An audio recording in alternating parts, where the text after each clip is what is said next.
收起戒指，叶晨继续驱车前行，而他也在心里默默复盘了一下今天的经过。八名萧齐伟倒是没什么特殊之处，但那个名叫林婉儿的女孩子总是给叶晨一种朦胧的神秘感。虽说他对林婉儿用了心理暗示，而且林婉儿说的内容也没什么漏洞，但叶晨依旧隐隐觉得好像有些不太对劲。可是想来想去，他也想不通到底哪里不对劲。这时候他的脑海之中忽然闪过一个画面，那是林婉儿当时面前的书桌，在那书桌上摆了9枚铜钱，而那9枚铜钱似乎是一个复杂的占卜卦象。想到这里，叶晨忽然想到了《九玄天经》里关于易经八卦以及占卜的内容，其中在6爻八卦之里有一种使用3枚铜钱来占卜算卦的方法，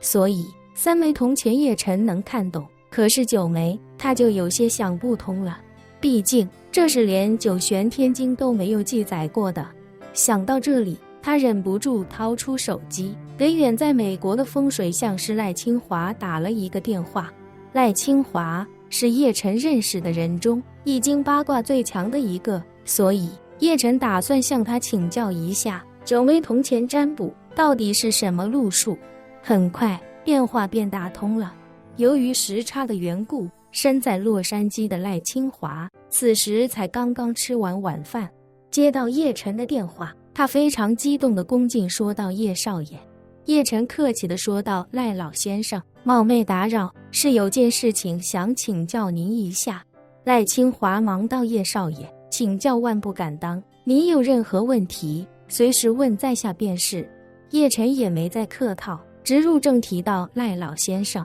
你占卜算卦多年，可曾见过有人用9枚铜钱算卦？”9枚铜钱，赖清华惊呼道：“如果是6爻八卦之法，那即便是3枚铜钱，其中也蕴含大量信息。如果要快速精准地看出卦象，需要有很强的记忆力和心算天赋。如果用9枚铜钱的话，那每3枚铜钱为一组，此乃3组卦象，而3组卦象各为一个整体，又能构成一个更深更细的卦象。所以如果用9枚铜钱，那就是要分成4组卦象来计算卦象。这种运算量等于是把猜2位密码的难度提升到12位。这种技巧在易经八卦中属于顶级，有个外号叫做进神卦，也就是能算出这种卦的，其对易经八卦的领悟已经堪称出神入化了。说到这，赖清华又感叹道：“不过进神卦到今天早已经失传了，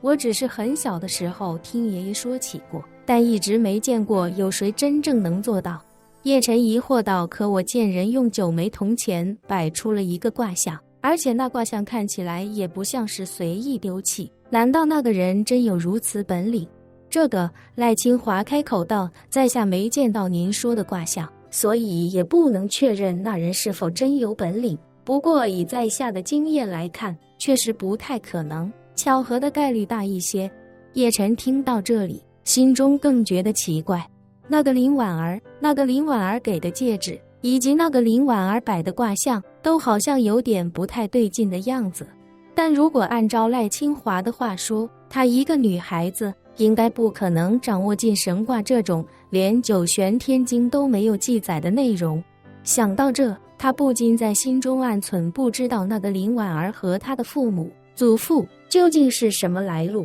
若是将来有机会再见到他，一定要想办法查个清楚。一念至此，他便对赖清华说道：“谢谢您了，赖老先生，我自己再琢磨琢磨。”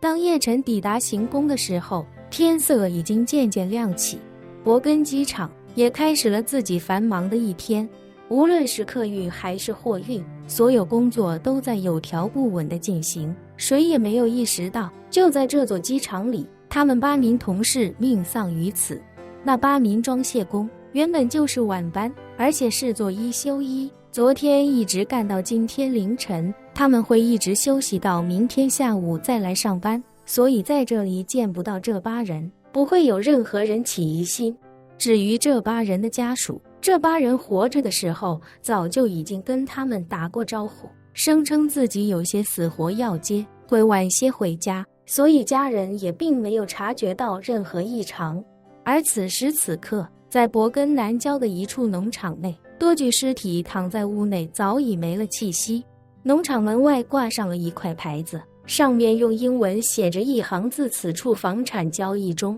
这种地方本身就不会有多少人路过，一旦有人路过，看到这牌子，也不会再对这农场有任何兴趣。如果神秘组织不再派人来一探究竟的话，那想等这里暴露，至少也要等到这些尸体重度腐烂，气味绵延出几百米才有可能。可这至少也要5到7天以上，所以这将为林婉儿赢得足够多的时间逃离北欧。7名骁骑卫经过星夜兼程，也在日出之后赶到了奥苏城最高的山顶。说来有些丢人，奥苏城最高峰海拔竟然还没有500米。万破军顺利将这些人收编，暂时将他们藏在奥苏城内，等待叶晨的下一步指示。至于叶晨，他在回到行宫之后，心情格外郁闷。毕竟他为那枚戒指搭进去一颗培元丹，不能说连个响都没听见，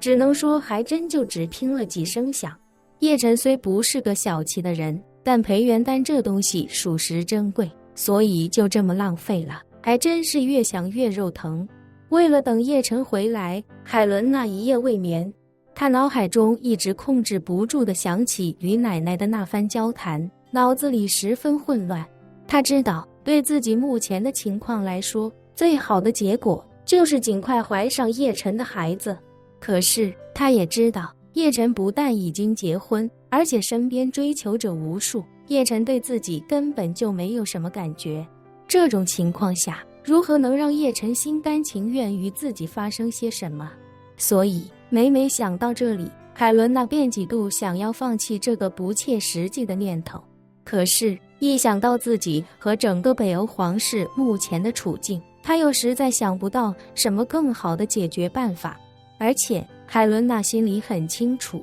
奶奶之前也并没有跟自己开诚布公。奶奶一直在说，如果自己没有子嗣，将来可能要去其他欧洲皇室见一个国王或者女皇。但海伦娜心里清楚，一旦自己真的没有子嗣，那等自己死后，北欧政府以及北欧人民一定会把自己的堂妹奥利维亚那一脉请回来继承大统。万一奥利维亚有了子女，那将来她的子女大概率会成为北欧国王或者女皇。那样一来，皇位又回到了奥利维亚和他的后人手里，这绝对是海伦娜宁死也不愿意看到的。自己好不容易才在叶晨的帮助下，从奥利维亚手里拿到了女皇的位子，如果死后皇位还要被奥利维亚的子孙夺回去，那他宁可让整个北欧皇室彻底退出历史舞台。纷乱的思绪，纠结的现实，让海伦娜身心俱疲。她甚至有些后悔从华夏回来，后悔登上女皇的宝座。若是当初选择留在华夏，或许还能与叶晨更近一些，也不用为皇室的事情着急犯愁。当与不当女皇，其实都与叶晨有着解不开的干系。海伦娜也早就意识到，自己眷恋的并不是这个女皇的位子，自己真正眷恋的是叶晨站在自己身前，挥剑为自己开路的那种感觉。就在这时，海伦娜听到一阵由远及近的引擎声，她连忙起身来到窗前，看到是叶晨驾驶的那辆车开回行宫，她第一时间夺门而出，快步来到楼下。当她抵达楼下时，叶晨刚好把车停稳。眼见叶晨从车里下来，海伦娜连忙上前，恭敬地说道：“叶先生，您怎么出去这么久？我一直都非常担心。”叶晨微微笑道：“事情比我想象中复杂了一些，但好在都顺利解决了。”